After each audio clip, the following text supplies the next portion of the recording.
Check out this amazing interview we just did with Charles and Dave from Atombeam. Atombeam is a fantastic piece of software that allows for more data to be going through the same pipes that all exist today. So imagine if we could have faster data connections, faster uploads and downlinks. All of those things are possible with Atombeam.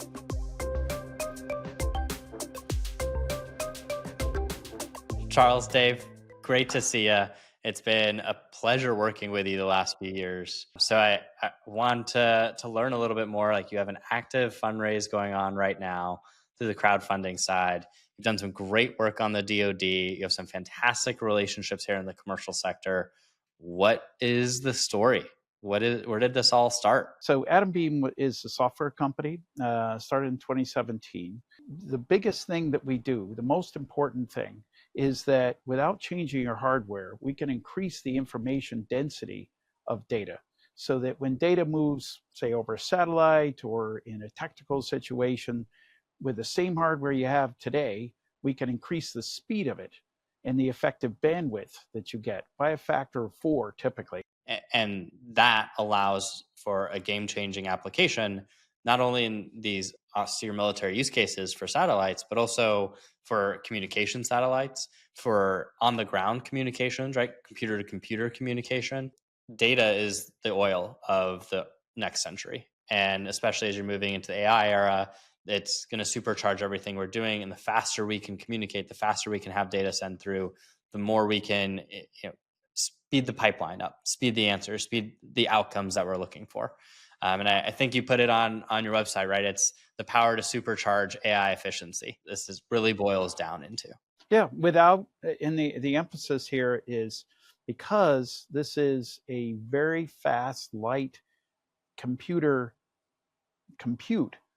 What we're talking about is being able to, on any chip, you name, any system, we can pretty much use our stuff and pretty much it will increase the speed of it, that chip, that network, that communication by about a factor of 4, typically. Our federal operation is, at the moment is the most, successful of our operations. We started in federal. Our roots are in federal. And we have, now we're launching our commercial side, and that's looking very promising. We're focused. I'm a veteran, and Dave has kids who went to the academy, and Naval Academy, and so forth. So we're all sort of like very tied into the whole thing, and we're all patriots, and we want to see this country benefit from something we think can be really important to advancing, our capabilities. If you can suddenly, with every communication you have, send it 4 times more data, I mean, the impact is gigantic compared to the cost of upgrading and the time it would take to upgrade every hardware you got. Yeah, that's phenomenal. And thank you for your service as well. And it's exciting to hear, like, hey, you started in the government sector. So what really drove that decision? Why did you all begin down this path? I think part of it is, again, the background, so I was an intelligence officer in the Navy, right? And so you become very acutely aware of how critical it is to move data faster. If you're in a P8 and you're dropping sonar buoys, and you're trying to gather all this information from all the sonar buoys of where is this target? What is it doing? What's the location? And you get a ton more data, more information. You can pinpoint it better. You can know more about what it's doing. You can know how deep it is. You can know a lot more than you're going to know if you just get a quarter of that information, for example. Another piece of it, Joey, is where could we, as a young company, prove out our technology rapidly where we think it has a lot of value? The DoD allows us to do that, and to be honest, the government helps fund it. So our ability to go in with a SIBR or a SITR allowed us to get some initial revenue and prove out the technology and add value at the same time. And that's why we started down that path. Yeah, so you guys really took the SBIR program, used that to go get tech validation and go validate your prototype, validate the idea that like, hey, this is Right. unique. How does compaction work? And now you've aggressively pursued the patent side, right? Have 81 of them filed and approved, have another 100 plus pending, and you've raised over $30 million now. Say, hey, we're going to go drive this in the commercial sector, banking, healthcare, agriculture, and you have your SaaS product live now. So absolutely correct. If I'm correct, you went through the open topic AFWERX process too, right? Yes, we did, and also we had a Navy phase one as well. So the open topic process allows you to say, hey, we have an amazing idea. You were jumping in to help the company be like go validate and prototype the technology. You now launch your SaaS platform, and that's helping that trajectory through SBIR has allowed you to grow in new areas that you couldn't have before. What's interesting is everybody thinks of the cyber process and generally working with the military is very, very slow, and it is, but they open the door, especially AFWERX, with saying, okay, at least we can get you going. You know, we're not going to, you know, put up huge barriers or take a year to make a decision and stuff. They're going to like figure things out. No, they're not candy you over millions of dollars initially, at least, but they are, of course, saying, okay, this is this is an idea that is at least as interesting to warrant an award, and even if it's a small award, and boom, you know, one feeds the other. So you raise money now because I've got this award and I got the award, and that helps me get the next award, and I got the next opening to get to a phase two and all that. And it's a good progression for the technology as well, because with all of those patents, so we've got, you know, almost 90 patents plus another 100 in process. Well, that's new technology we're adding. And the SBIR process allows to take some of the new technology, the new patents, and go through the same process. So we go in, we get some funding, we prove out, or in some cases we prove out that we need to do more work. But you know, hopefully we're proving out the technology, which allows us to then add more solutions to the market. So you're at this point where we've raised this round of crowdfunding is 17.5 million. That's a growth from the initial 2.5. And now you're leveraging this raise. Hey, what does the future look like for Atombeam? Where does it go on the military side? Where does it go on the commercial side? And what does success look like for you all? So we think that Atombeam turns into a pretty big deal because we are remaking how data works, because it's so light and fast from the very edge into the data center. We can make data centers more efficient. That is our goal. That is success. That's amazing. Reshaping the way data centers work. Several of the things that we're doing, our success is dependent upon getting into full operational usage. Been through and are going through the SBIR process, the TACFI process, but our goal is to be fully operational on a device, which can be a radio most likely in the Link 16 network, and we're working with SDA to put our technology into space on a satellite. Transition is key, right? And that's where success is. What insights would you have for other founders who are looking at selling into the DoD? You need to learn what the process is and how to do it, which when we first started out, we stubbed our toe, and we did because we didn't fully understand how to go about the process and make it happen.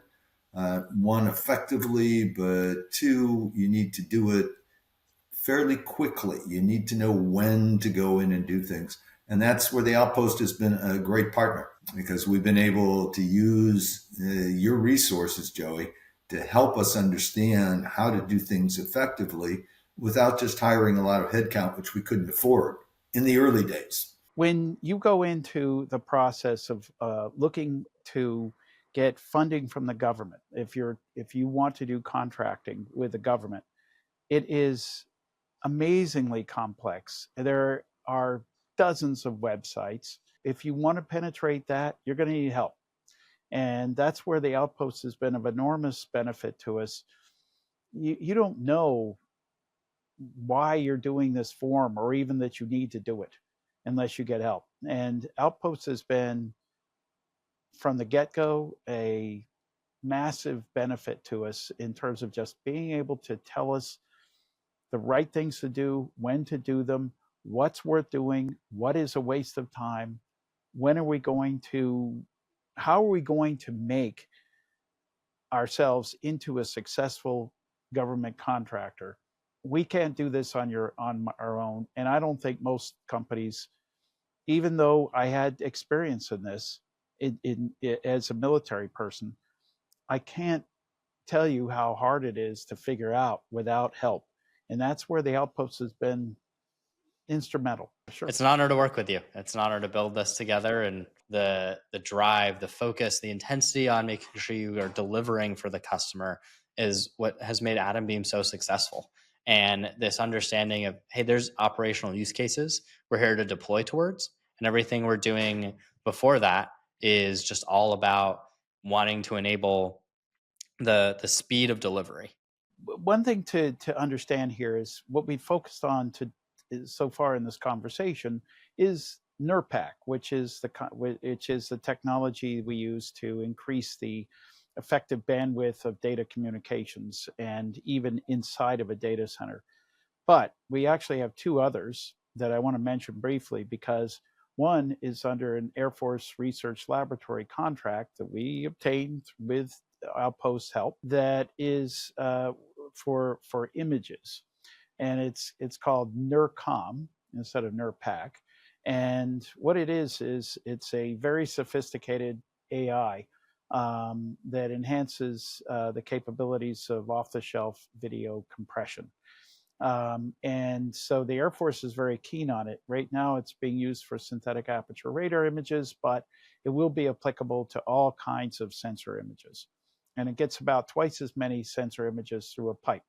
And our third product is called the lightweight code word model. And it basically, instead of what's called like ChatGPT is a large language model, we substitute code words for language, which means that we can densify the information that the AI is looking at and using, which means that we can make it more efficient. Right now, it looks like we'll be about 50% more efficient in training an AI model. If we can do that, I mean, they think ChatGPT 5 is going to cost something in the billions to train. If we can demonstrate that we can save 50% of that, that's good. Being able to own the communication space and own the sort of the data layer in between, make that more efficient, is the name of the game here with Atombeam. The possibilities of what we call the LCM, this generative AI, are such that it could potentially impact programs like Replicator, which is an important DoD program that's intended for massed drones, massed UAS, which need to communicate in a mesh. And if we can impact that, and each one of those can be controlled by its own AI, then the possibilities here are huge. It's how you take advantage of this more informationally dense approach. It really is a rethink of data itself. It goes beyond sort of just, hey, this is cool, we'd send 4 times more data through a pipe. This is a rethinking of everything that computers can do from the get-go, because data is the basis of everything. Charles, I think that's the home run line. It's rethinking everything computers can do, because data is the basis of everything. Thank you, gentlemen. It's been phenomenal to work with you. Charles and Dave, it's a pleasure to work with people who are so forward-leaning, tech-focused, and knowing, hey, you have this dual-use mission in mind, and you're going to go out and deliver and make good stuff happen. Pleasure. Thanks for it, Joey.